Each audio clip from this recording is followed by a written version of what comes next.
Assalamualaikum warahmatullahi wabarakatuh.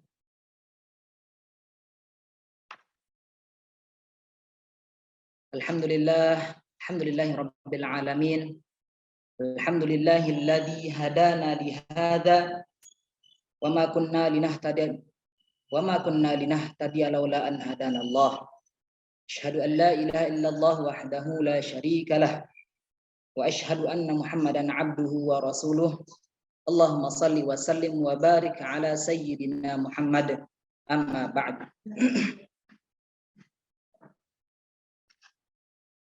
Yang kami ta'zimi Uma Oki Setena Dewi yang pada hari ini sepertinya beliau masih di Amerika. Semoga Allah Subhanahu wa taala senantiasa melindungi beliau bersama rombongan di sana sampai bisa kembali bersama kita di sini dalam keadaan sehat walafiat. Yang kami hormati juga guru-guru kami semuanya di Masjidil Hufadz, Umi Dela, Manda, Ustaz Ramdan, dan seluruh asatizah yang berada di Masjidil Hufadz. Semoga Allah Subhanahu wa taala nantiasa melindungi mereka semua, memberikan balasan terbaik atas jasa-jasa beliau, atas pengabdian-pengabdian beliau terhadap Masjidil Hufadz, atas perjuangan dakwah Al-Qur'an ini. Sahabat-sahabat Ketupat yang dirahmati Allah Subhanahu wa taala,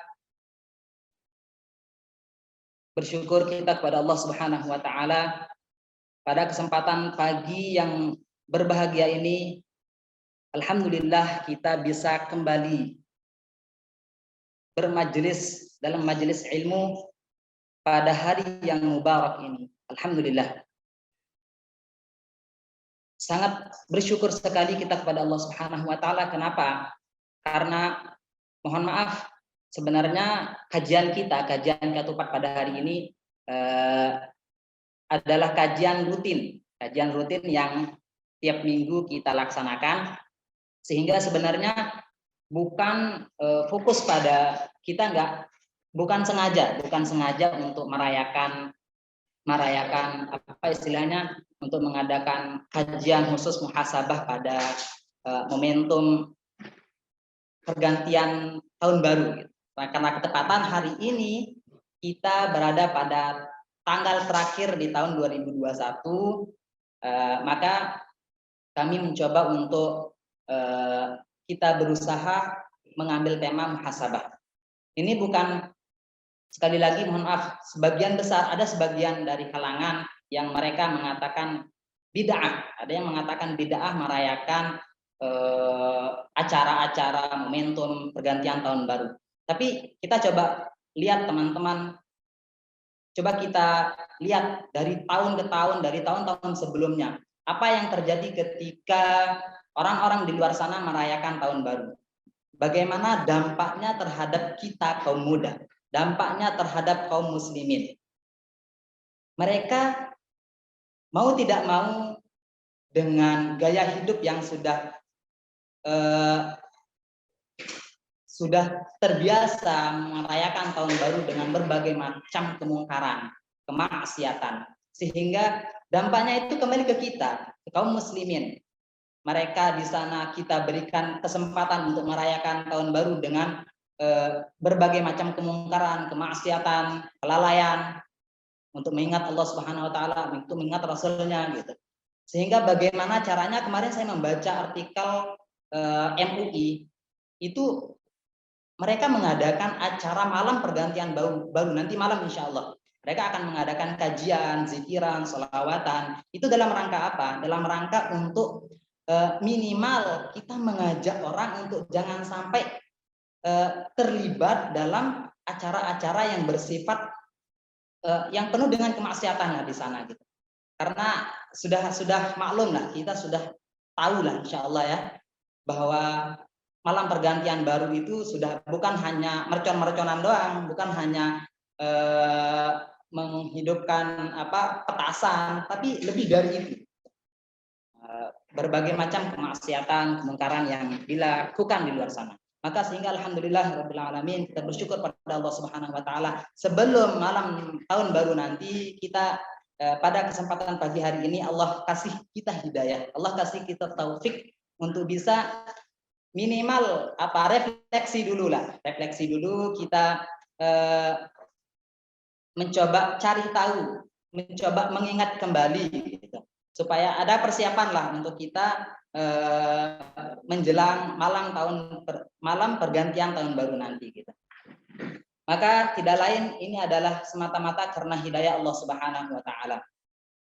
Di saat mohon maaf saja teman-teman bahwa sangat memprihatinkan lah kalau kita melihat bagaimana kebiasaan di malam pergantian tahun baru itu gitu. Misalkan minimal saja lah kita coba melihat bagaimana orang membakar uang lah istilahnya ya, membakar uang seenaknya gitu, membakar uang hanya dengan hitungan detik. Lewat apa? Lewat membeli petasan, lewat membeli mercon yang itu untuk mendapatkan sensasi yang sesaat. Ya, berapa lama sih sensasi yang akan didapat, kenikmatan dari melihat mercon, membakar uang yang kalau minimal kayaknya harga mercon itu yang yang sedikit bagus. Harganya adalah sekitar 100.000 atau 200.000 gitu. Itu mohon maaf, coba kita bayangkan sekarang teman-teman bagaimana bisa banget gitu kita dengan seenaknya membuang uang sia-sia seperti itu. 100.000, coba kita lihat sekarang uang 100.000. Uang 100.000 itu untuk membeli mercon. Kalau kita mau coba melihat ke keadaan kita sekarang di Indonesia, mohon maaf, di Indonesia sekarang, atau ya di Indonesia aja lah, kita melihat di Indonesia. Bagaimana sekarang kalau coba kita melihat dari awal tahun 2021 lah, awal tahun 2021 kita sudah banyak mendapatkan bencana alam. Sehingga dari bencana-bencana yang ada itu banyak sekali di antara saudara-saudara kita, kaum muslimin terutama, yang mereka untuk makan saja mereka sudah sangat memprihatinkan gitu. Untuk makan besok mereka masih mikir-mikir gitu. Banyak banget bencana alam maupun non alam, bencana alam dari banjir, longsor. Yang terakhir kemarin kejadian di Semeru Lumajang itu saya pernah berkunjung ke sana sebelumnya karena saya tinggal di Jember selama 4-5 tahun di sana. Di Lumajang itu korban kemarin dari Semeru itu, dari meletusnya Gunung Semeru itu sekitar 40-an orang yang meninggal dunia. Belum lagi yang luka-luka, belum lagi orang-orang yang kemudian mereka mengungsi karena erupsi yang terjadi di Semeru itu gitu. Mereka mengungsi ke Jember, ke daerah-daerah sekitar sana gitu. Maka teman-teman coba saja kalau misalkan uang 100.000 itu kita gunakan untuk membeli beras. Itu kita gunakan untuk membeli beras. Kalau uang 100.000 itu kita gunakan untuk membeli beras 1 kilogram aja gitu. 1 kilogram aja misalkan itu harganya 10.000 paling ya, 10.000. Kalau 100.000 itu bisa mendapatkan bagaimana gitu, bisa mendapatkan beras yang lebih banyak gitu. Karena dari mercon, misalkan dari mercon aja itu kita sudah mendapatkan ada ancaman lah, ada ancaman dari Allah Subhanahu wa taala apa? A'udzubillahi minasyaitonir rajim. Faman ya'mal mithqala dzarratin khairan yarah wa man ya'mal mithqala dzarratin syarran yarah. Walaupun cuma sekecil biji zarrah pun tetap nanti akan dimintai pertanggungjawaban. Jadi sekarang kalau kita misalkan biji zarrah itu kita terjemahkan sebutir beras ya. Kita terjemahkan biji zarrah itu sebutir beras. Sebutir beras itu coba kita lihat di toko-toko penjual beras gitu. Itu nggak apa namanya nggak ada harganya, nggak ada nilainya gitu. Tapi kalau kita membeli dengan ukuran yang lebih besar, membeli 1 kilogram beras gitu, itu 10.000 tadi harganya ya. Kemudian kalau kita menggunakan 100.000 yang tadi kita gunakan untuk beli mercon, tapi kemudian kita alihkan untuk membeli beras, itu berapa banyak beras yang akan kita dapatkan, dan itu akan sangat bermanfaat bagi saudara-saudara kita di luaran sana gitu. Maka sahabat-sahabat yang dimuliakan Allah Subhanahu wa taala, semoga kita pada kesempatan hari ini kita coba mengingat, saya sebenarnya bukan untuk menasehati, saya cuma ingin mengajak kepada kita semua, ingin mengajak kita untuk bagaimana mengintrospeksi diri kita gitu. Muhasabah pada akhir tahun, tidak untuk mengidentifikasi kesalahan kita semua, tapi itu nanti ke masing-masing. Saya cuma ingin, halo, ada suaranya? Oke, ingin menyadarkan kita semua tentang bagaimana pentingnya kita untuk muhasabah, untuk melihat keadaan kita lah, gitu ya. Ya, bersyukur pada Allah Subhanahu wa taala, sekali lagi pada kesempatan kali ini kita diberi kesempatan oleh Allah Subhanahu wa taala untuk saling mengingatkan. Ya, semoga sebagaimana janji Allah Subhanahu wa taala, kita termasuk orang-orang yang beruntung karena saling menasehati pada majelis kali ini. Salawat beriring salam senantiasa kita curahkan kepada Rasulullah baginda Muhammad sallallahu alaihi wasallam, atas izinnya, atas perjuangan beliau kita bisa merasakan bagaimana nikmatnya Islam sampai pada detik kali ini. Oke, baiklah teman-teman yang dirahmati Allah Subhanahu wa taala, kenapa kita harus muhasabah? Oke, ini tema yang akan kita coba bahas pada kesempatan kali ini. Kalau belum puas untuk tema pada malam hari ini, siang hari ini, pagi menjelang siang ini, saya berharap teman-teman nanti malam semoga teman-teman bisa berkesempatan untuk menghadiri banyak majelis yang akan diadakan oleh para ulama kita, guru-guru kita yang akan mengadakan majelis untuk membentengi kita supaya tidak ikut pada kelompok-kelompok yang melakukan ajaran-ajaran yang tidak dibenarkan atau kegiatan-kegiatan yang tidak dibenarkan oleh Allah Subhanahu wa taala. Oke. Muhasabah ini sebenarnya tidak harus pada momen pergantian tahun baru saja gitu. Tapi muhasabah itu sangat penting untuk kita terapkan pada diri kita setiap saat, setiap keadaan. Jadi lembaga-lembaga besar, perusahaan-perusahaan besar itu mereka tidak akan berjalan dengan baik. Mereka tidak akan mendapatkan apa yang mereka cita-citakan, apa yang mereka terapkan, apa yang sudah mereka rencanakan, itu kalau tidak diiringi dengan introspeksi. Maka introspeksi diri terhadap diri sendiri pun perlu untuk kita lakukan. Gitu ya.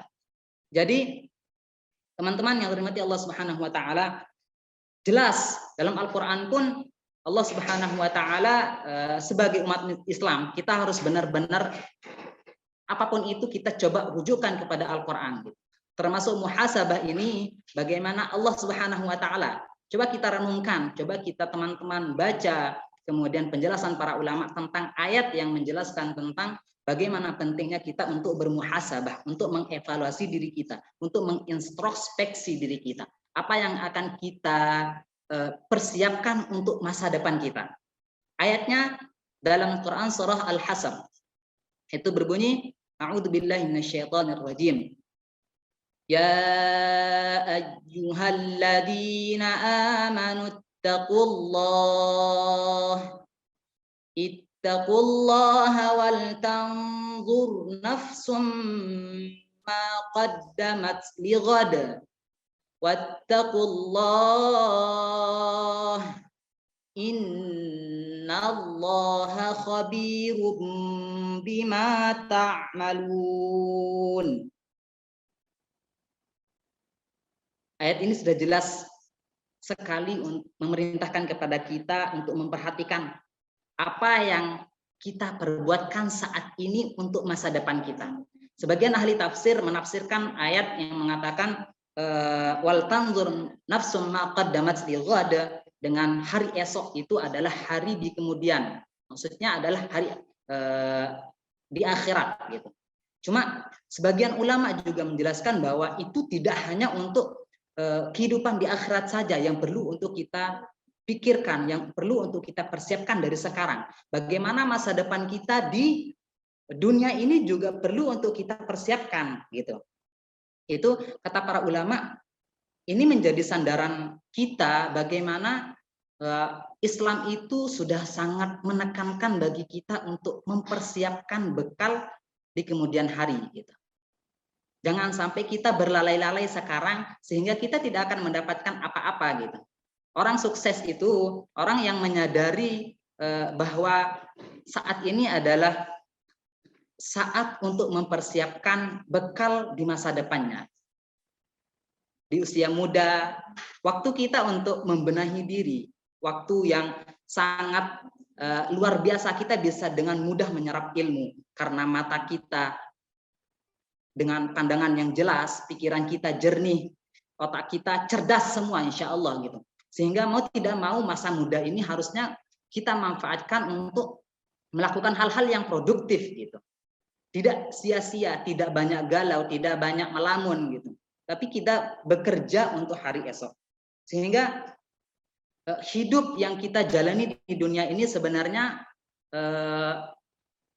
dalam rangka untuk mengemban misi besar, dalam rangka untuk mendapatkan misi besar. Apa misi besar kita? Misi besar kita adalah untuk menggapai ridho Allah Subhanahu wa taala. Maka untuk menggapai misi besar itu, tentu ada hal yang perlu kita jalankan. Apa itu? Pertama, perlu kita untuk istilahnya ghayah atau visi. Jadi kita harus sebagai seorang muslim, Islam itu menekankan bagi kita untuk bisa punya visi. Ya, ghayah, tujuan. Ya, itu pertama, sebagai muslim kita harus memiliki visi itu, ghayah itu. Kemudian yang kedua, perencanaan. Jadi santri pun, teman-teman yang masih nyantri, alhamdulillah kemarin saya sudah selesai nyantri, cuma nanti akan nyantri lagi insya Allah. Oke, jadi kita perlu ada visi, kemudian perencanaan dari visi yang kita sudah buat gitu. Apa visi kita gitu. Kemudian kita rencanakan ya, ahdaf, kita harus memiliki perencanaan. Kemudian yang ketiga, kita harus memiliki takhtit istilahnya.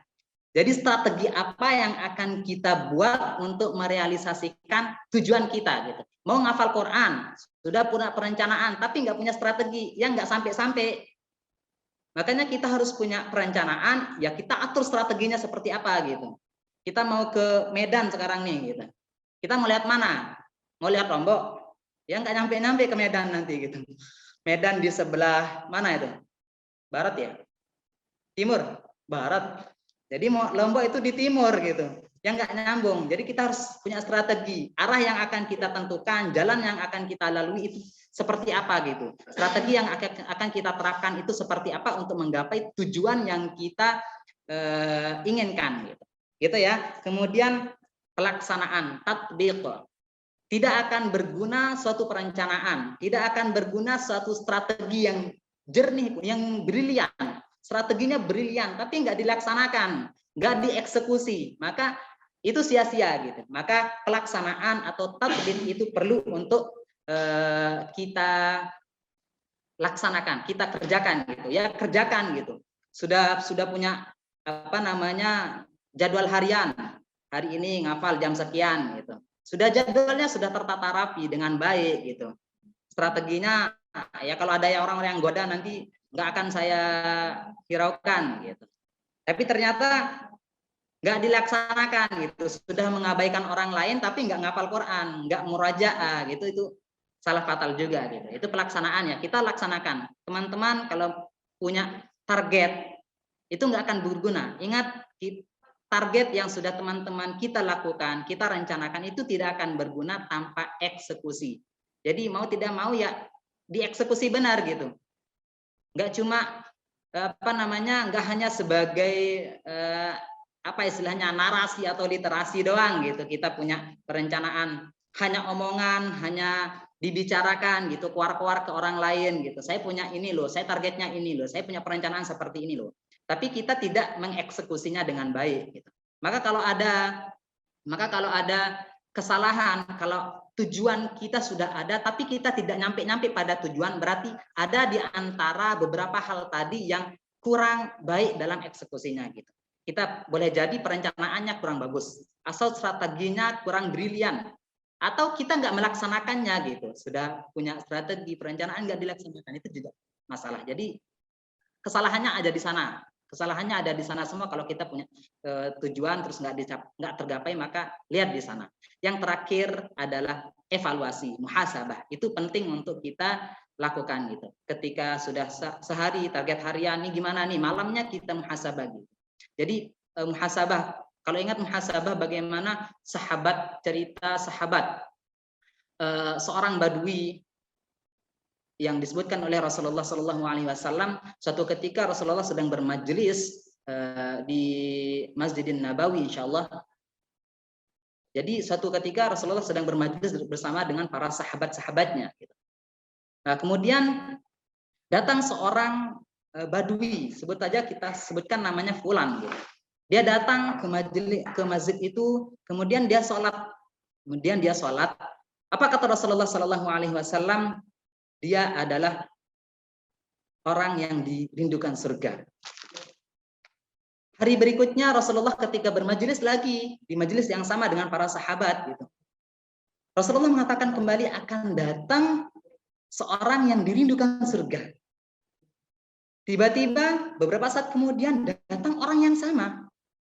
Hari ketiga Rasulullah SAW mengatakan hal yang sama juga, akan datang seorang yang dirindukan surga. Hari ketiga itu Rasulullah mengatakan seperti itu, dan sesaat kemudian datang orang yang sama. 3 kali dalam waktu 3 hari Rasulullah SAW menyebut akan datang orang yang dirindukan surga. Kemudian para sahabat heran gitu. Orang yang disebut Rasulullah itu adalah orang yang sama gitu. Sehingga sahabat Abdullah bin Amr, insyaallah kalau nggak salah, Abdullah bin Amr itu izin kepada Rasulullah SAW. Ya Rasulullah, saya izin, saya pengen tahu amalan apa yang diamalkan oleh orang ini sehingga engkau sebut dia sebagai ahli surga. Gitu. Kemudian Rasulullah mengizinkannya, dia pergi ke rumahnya si Fulan tadi, Abdullah bin Amr izin kepada pemilik rumah si Fulan tadi untuk tinggal di rumahnya dengan berbagai alasan untuk bisa menginap di rumahnya selama 3 hari. Dia izin nginap di sana. Abdullah bin Amr melihat kebiasaan dia ya sama aja gitu dengan sahabat-sahabat yang lain. Sholat tahajudnya ya nggak panjang-panjang amat gitu. Sholat duhanya juga ya standar gitu, 2 rakaat gitu. Amalannya ya biasa-biasa aja gitu. Heran sahabat Abdullah bin Amr. 3 hari kemudian dia izin pamit, tapi karena masih belum puas gitu, merasa belum puas, ini orang ini amalannya apa gitu, sehingga Rasulullah menyebut dia sebagai ahli surga. Lalu dia menanyakan ke si Fulan tadi, amalan apa yang biasa kamu lakukan, sehingga Rasulullah menyebut kamu kemarin 3 hari loh berturut-turut kamu disebut oleh Rasulullah sebagai orang yang dirindukan surga. Ya dia juga heran, saya nggak punya amalan yang spesial. bahkan amalan kalian itu lebih besar. Kalian adalah sahabat-sahabat Rasulullah yang dicintai oleh Rasulullah gitu, dan pasti gitu amalan kalian itu jauh lebih besar gitu. Tapi saya terbiasa setiap malam itu boleh jadi ini menjadi amal yang memberatkan timbangan amal jariah saya gitu. Dia menceritakan bahwa setiap malam saya tidak pernah lepas untuk melihat diri saya satu hari tadi. Seharian tadi apakah saya pernah menzolimi orang atau tidak. Dia, kalau ada orang yang pernah dia zolimi, dia akan meminta maaf. Kalau ada orang yang pernah menzoliminya, menyakiti hatinya, maka dia dengan tekad yang kuat harus memaafkan orang yang berbuat kesalahan kepadanya. Jadi setiap malam dia beristighfar, dia memaafkan kesalahan-kesalahan orang lain. Ini yang menjadi asbab gitu. Asbab si fulan ini dijamin oleh Allah Subhanahu wa taala, disampaikan oleh Rasulullah sebagai orang-orang yang dirindukan oleh surga. Maka perlu untuk kita bagian dari evaluasi diri kita, memaafkan orang lain itu juga bagian dari kesalahan, bagian dari mengevaluasi diri kita gitu. Ya, kemudian teman-teman terkait dengan muhasabah juga. Muhasabah, bagaimana Rasulullah SAW memerintahkan kita untuk melihat diri kita gitu, melihat masa depan kita. Yang sangat populer di kalangan para santri juga, di kalangan santri-santri modern terlebih, hadis Rasulullah SAW yang mengatakan iltanim khamsan qabala khamsin. Manfaatkan 5 perkara sebelum yang 5 perkara. Pertama apa? Syababaka qabla haramika. Waktu mudamu sebelum waktu tuamu. Ya, sekali lagi seperti yang saya sampaikan tadi, ayo teman-teman, kita ini masih muda, pikiran kita masih sangat jernih, kekuatan kita, energi yang kita miliki ini sangat lebih kuat daripada yang lain, daripada anak kecil, daripada orang tua gitu. Masa muda ini waktu kita untuk benar-benar memanfaatkan. Ini penentuan kita mau jadi apa di masa depan. Kita mau jadi apa di masa depan, kita mau jadi apa nanti di akhirat kelak gitu. Apakah masa muda kita isi dengan hal-hal yang produktivitas, dalam hal-hal kebaikan, dalam hal-hal yang positif atau tidak. Ya, menyesal itu adanya di belakang gitu. Biasanya menyesal itu memang ada di belakang gitu. Tapi setidaknya sekarang kita bagaimana penyesalan itu ya kita minimalis lah nih. Kita minimalisir penyesalan kita nanti gitu. Walaupun nyesal itu pasti akan kita rasakan lah nanti gitu. Karena kita tidak maksimal. Maka sekarang waktu muda ini mari kita manfaatkan waktu muda kita untuk hal-hal yang bermanfaat, yang positif. Berapa? 10.52. Oke. Kemudian yang kedua apa kata Rasulullah Shallallahu Alaihi Wasallam? Wasihhataka qabla saqamika. Manfaatkan waktu sehatmu sebelum waktu sakitmu. Namanya kalau udah sakit itu udah makan pun nggak mau ya. Makanya kalau udah sedang sehat itu ya, ayo kita manfaatkan gitu waktu-waktu kita untuk benar-benar dimaksimalkan. Yang mau jadi penghafal Al-Quran, waktu mumpung lagi sehat gitu. Mungkin lagi sehat, ayo kita maksimalkan dengan sebaik mungkin waktu yang Allah kasih kepada kita. Kemudian waghinaka qabla faqrika. Masa kayamu sebelum datang masa kefakiranmu. Jadi mumpung masih sekarang kalau santri semuanya saya rasa kaya semua gitu. Sekarang kita sedang kaya-kaya. Kalau kata Uma kemarin, khusus untuk teman-teman santri ya. Jadi Uma kemarin kita berkunjung ke beliau mengatakan kepada kami, ya kalau sekarang waktu kalian sedang nyantri, ya ibarat sedang lagi di surga lah, kenikmatan, fasilitas diberikan gitu. Ya kita akui lah fasilitas yang diberikan oleh Uma, oleh pengurus kepada kita ketika kita sedang nyantri. Tapi siap-siap nanti ketika sudah pengabdian, ketika sudah menjadi pengurus, siap-siap untuk ditekan mentalnya gitu. Untuk dikeras-kerasi, ditegas-tegasi, itu kata Uma gitu. Artinya bahwa Uma sering juga menyampaikan bahwa Mau tidak mau mental kita emang sedang kita bentuk saat ini gitu. Kalau kita nggak benar-benar mempersiapkan intelektual kita dari sekarang, kita tidak mempersiapkan mentalitas kita dari sekarang, maka kita akan menjadi pecundang nanti di masa depan gitu. Karena mau lihat saja sekarang orang sudah persaingan di dunia global ini sudah sangat signifikan istilahnya. Jadi orang sudah berlomba-lomba dalam prestasi gitu. Jadi kita sadar sekarang, kita coba melihat diri kita, jadi menjadi salah satu bahan introspeksi diri kita juga, bagaimana tahun 2021, apa yang sudah kita dapatkan, apa prestasi yang sudah kita dapatkan selama 2021 itu, apa kebermanfaatan yang sudah kita berikan kepada orang lain, kepada diri kita, apa kebanggaan yang orang lain telah dapatkan kepada kita, apa kebanggaan orang tua kita terhadap kita. Maka kita lihat diri kita introspeksi sekarang. Apakah di tahun 2022 itu kita akan masih seperti itu saja? Akan seperti akan biasa-biasa aja seperti itu gitu, tanpa prestasi, tanpa kebermanfaatan gitu. Makanya kita sekarang introspeksi diri kita benar gitu. Apa kesalahan yang telah kita lakukan di masa lalu, di tahun 2021, di tahun-tahun sebelumnya gitu. Lalu kita adakan perbaikan. Kita kuatkan tekad dari sekarang, khususnya anak muda lah. Kita berharap untuk diri saya pribadi dan kita semua gitu. Kita mulai susun rencana dengan baik dari sekarang. Apa yang akan kita ingin capai di tahun 2002 nanti gitu. Kita lihat kesalahan di tahun 2021, apa kelalaian yang kita lakukan sehingga mengambat prestasi yang kita targetkan gitu. Padahal keinginan kita pasti besar ya. Keinginan kita banyak banget sebenarnya gitu. Teman-teman saya yakin punya cita-cita ini itu, pengen kuliah ke sini, pengen kuliah ke sana, pengen bisa mendapatkan prestasi ini, pengen juara itu gitu. Tapi coba lihat apakah itu sudah terrealisasi dengan baik atau enggak. Nah, itu yang perlu kita evaluasi. Ya, apa kesalahannya di sana gitu. Sehingga tidak tercapai-capai gitu. Pasti ada kesalahan yang kita perbuat sehingga itu perlu untuk kita introspeksi, evaluasi, kemudian kita perbaiki. Kuatkan tekad dari sekarang untuk kita harus apa yang sudah kita cita-citakan itu kita bisa realisasikan di tahun 2022 nanti insya Allah dan tahun-tahun berikutnya gitu. Ya, kemudian wahayataka qabla mautika.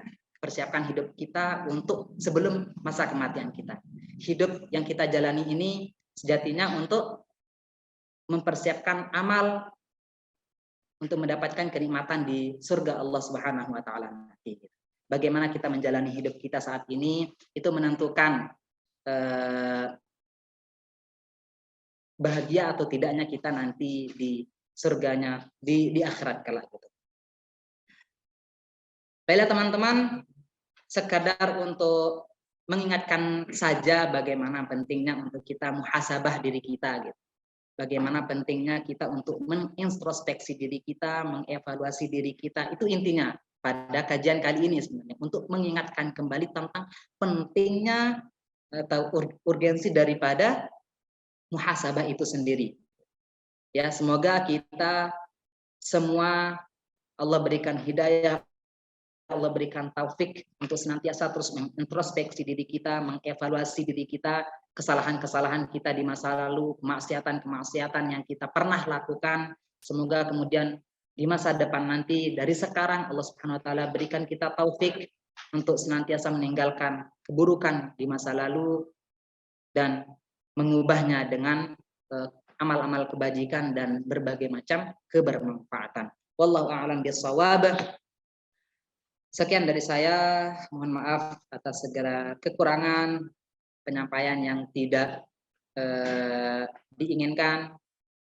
Semoga Allah Subhanahu wa taala mengampuni saya dan mohon maaf kepada semua sahabat-sahabat Katufat.